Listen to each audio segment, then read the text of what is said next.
ابو زناد نے بیان کیا کہ عبد الرحمن بن حرمز اعرج نے ان سے بیان کیا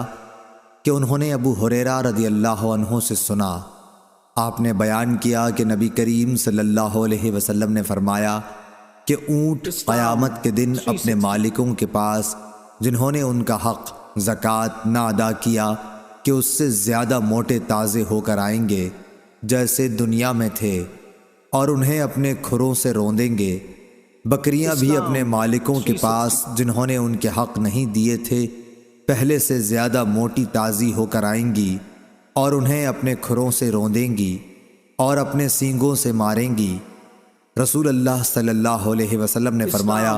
کہ اس کا حق یہ بھی ہے کہ اسے پانی ہی پر یعنی جہاں وہ چراگاہ میں چر رہی ہوں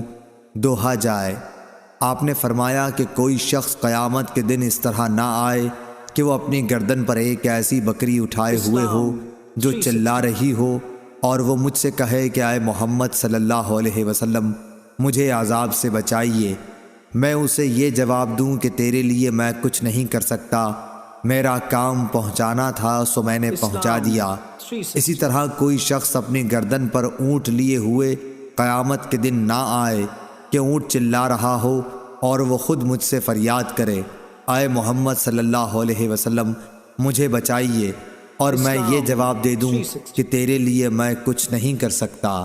میں نے تجھ کو خدا کا حکم زکوٰۃ پہنچا دیا تھا۔ صحیح بخاری حدیث نمبر 1402۔